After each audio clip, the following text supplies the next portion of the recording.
can we have roots and freedom? New challenge for us. Hey, we're Corey and Elizabeth Bergeron from Burn the Script.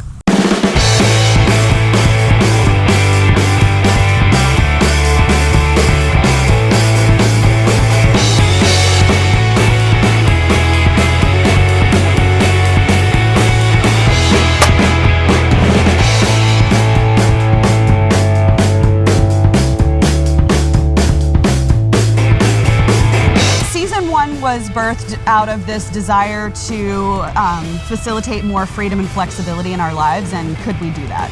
We're Bergerons. Burn the ships! That was it. I quit my executive job and we sold virtually everything we owned and moved into a camper van. It was really about challenging this idea that freedom and flexibility was going to come later. We wanted to see, what if we just chose it today? Would that work? The National Park Service have been very outspoken with signage that you should probably not do this.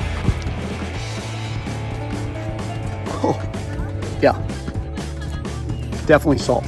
What is undeniably going to bring me the most joy in my life? And that is what I want to pursue, even if it means living in a van. Especially if it means living in a van. No matter what I do, it's always going to work out and it's going to be great. Where the plan ends, the adventure begins. If you haven't seen season 1, spoiler alert, freedom and flexibility, yes, check. It came with all of its own things, of course. But with that flexibility, we decided let's head to Florida and visit family. And while we were in Florida, found out that our daughter was having our second grandson. So we did a lot over the past, I guess it's been like a year and 8 months. Oh my God, I feel like we just got settled in for a really long, epic, Moby Dick story. All right.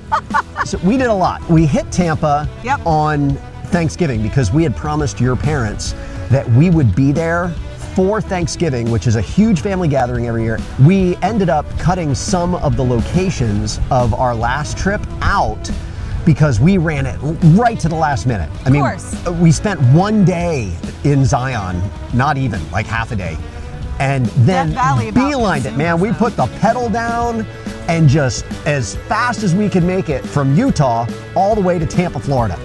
It was fast. Great, now what? And then we landed there and the van broke. Imagine that. It really broke. My mom put the voodoo on us.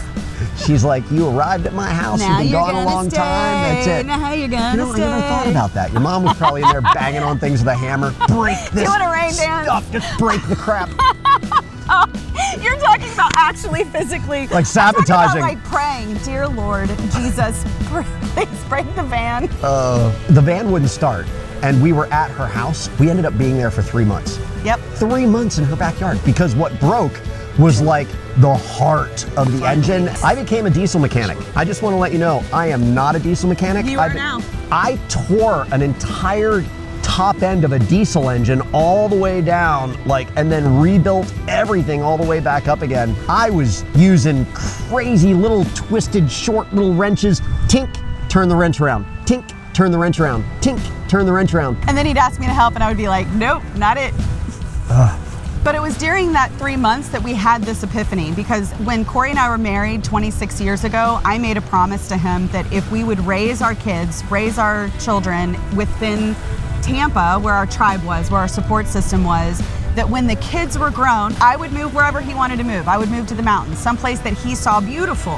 Never considering that when the kids were grown, then our parents would be getting older and our children would be having grandchildren. You don't think about that stuff when you're 23? No.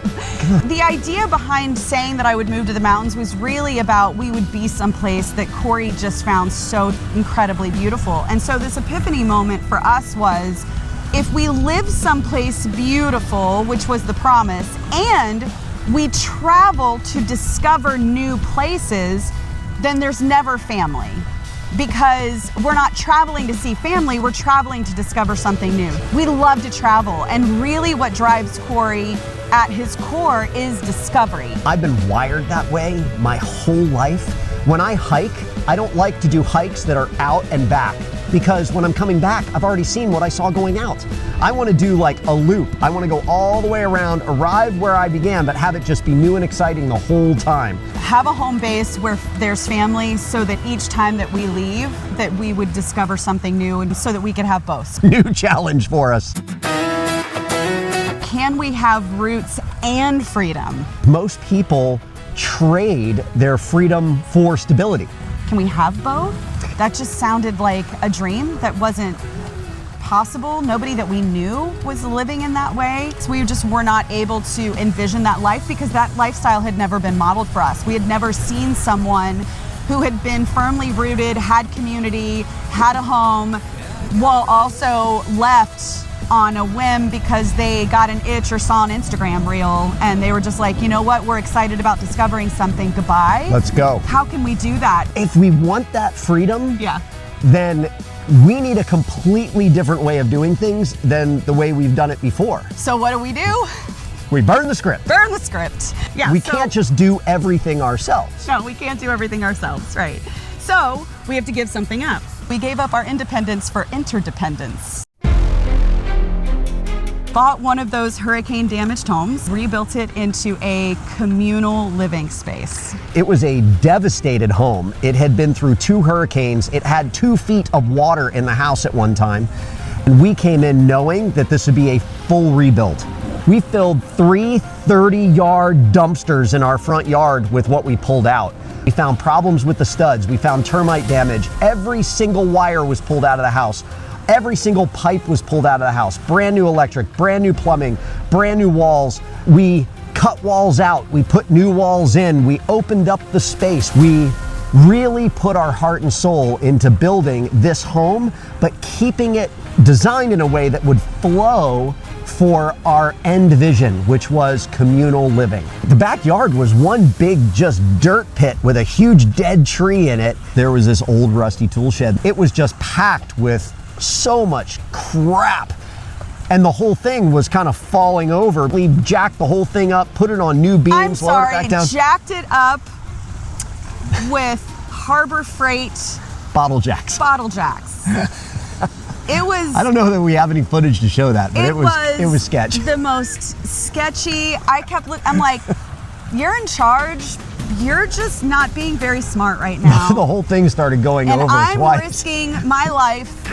We survived. I counted on your little rabbit-like reflexes to just get out of the way. And the good stories never come from us being really smart. So, but at the end of the day, the result is beautiful. And we turned a rusty old tool shed that was falling over into a beautiful guest cottage. That home received 15 months of our lives.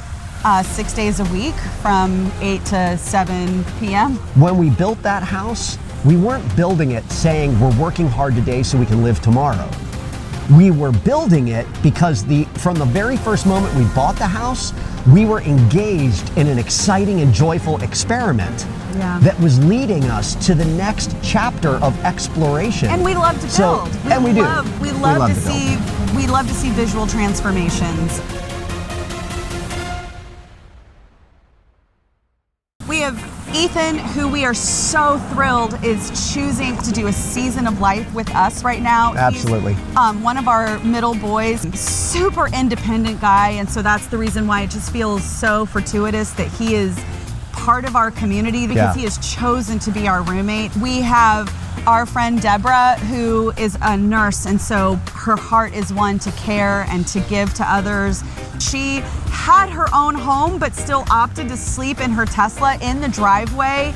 And then when her house came up for renewal, she just looked at us and was like, hey, I'd really like to just continue to do this. And we were like, we're living in the driveway. And she was like, I know. And then we advertised on Facebook that we had a room for rent for the third spot. We won the lottery. We've got our Aloha, plant loving, stone loving, full moon ceremony loving little red-headed firecracker D, who is testing out for herself what it's like to live in community, ultra independent woman. That's the crew. That's the crew. And Dee's in California right now, and I took care of all of her lovely plants. Ethan is taking off for a trip to the Florida Keys to go diving. Deborah is in and out of the home all of the time, bouncing around, taking care of people, saving lives all the time. And then she's a traveler too. She's Yeah. in Oh Peru, my she's in gosh. Ireland, she's in Italy, she's The like Dominican Republic. Dominican I think Republic. that's all just in the last 6 months. Everybody has this flexibility now, but also the stability of having a home base to come back to. There were so many miracles that happened along the way that actually made that happen, like an investor stepping in. Thank you, Corbin. We had a, thank you, Corbin. We had a family down the street meet us. They knew us for all of about 20 minutes, like 10-minute conversation with Elizabeth, 10-minute conversation with me, and they handed us their house keys. And they said, hey, we're not here at all during the summer months, so if you want to use our house as your base of operations, Mike and and says Penny. move in, we've known you for 20 minutes, you know, here you go, use our place while you're working on yours. Community. And we lived there for like 6 months. It was 9 months. 9 months. And it's because we were living in our driveway and they felt compassion for us. They did. We were still in the van With our roommates. in the driveway. Everyone was living in the driveway Of the and house. on the back porch. that was flood and they were like, damaged. oh my gosh, get out of the driveway. Please come live in our house so that we don't have to feel emotional strain for you living in the driveway. We were showering in our in driveway. the driveway. We were making friends with our neighbors, let me tell you, and that is sarcasm. They love us now. They do love us Hi, now. John Ann. Elizabeth just has this way. She walks up to people with a glowing smile I'm not and sitting here while you talk about me. waves like I'm her not here. magic wand No, and I don't. poof, sparkles fill the That's air. not true. The truth is, I would hand them the keys to my house. That is true. That's my heart. It's not fairy dust? It's You not don't have fairy dust in here somewhere? Okay. Oh my God. Along the way, we did explore some other things that we could do business-wise, flipping other houses. You know, during the seasons that we were in Florida, I was offered a CEO position by a friend of ours that had a new company. There were probably 5 or 6 things that we considered along the way. Well, we're just and very capable human beings, so things are always going to come to us. It's true. You especially are a very capable human being. There was always a moment where we realized that we were giving up some of our freedom and flexibility in order to pursue those things. Yep. And they were really alluring, and of course making more money is always attractive, but we are fierce about protecting the flexibility and the freedom that we've picked up and not putting that down in favor of other things. We have continued to opt for living on less. Right. Living with less in To order to experience more. Yeah. So independence, gone. And that is extremely vulnerable.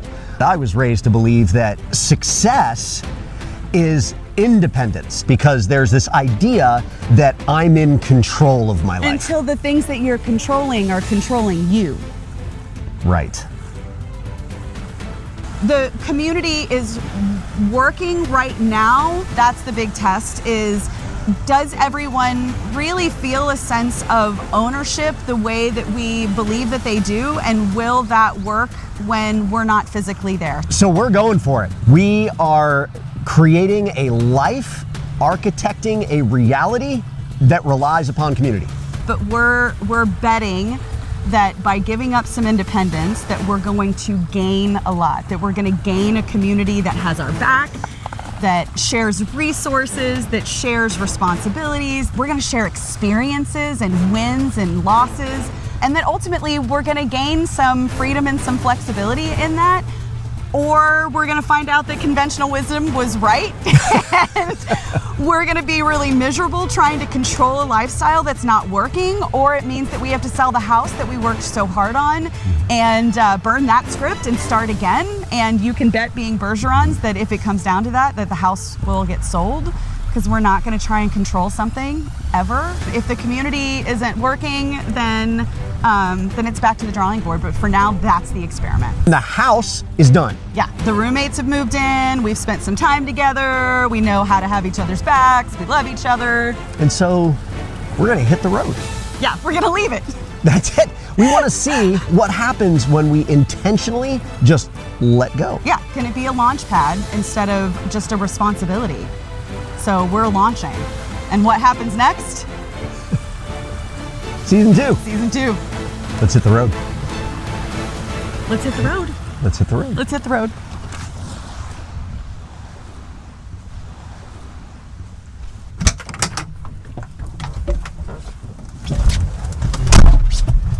We're in the van. We're I so guess we don't ridiculous. need the chairs. The microphones are on.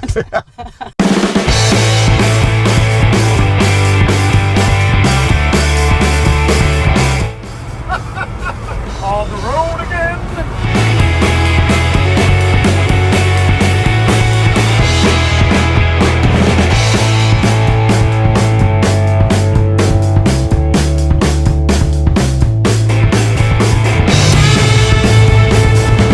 Dear God, the price of gas.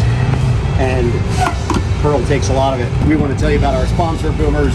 They've actually decided not only to pay for every drop of fuel for our van, but also to fuel us with nutrition. They make all kinds of really awesome supplements. We just want to take our hat off and say thank you, Bob and Larry and Boomers Forever Young, for not only fueling our bodies, but fueling our van for this trip.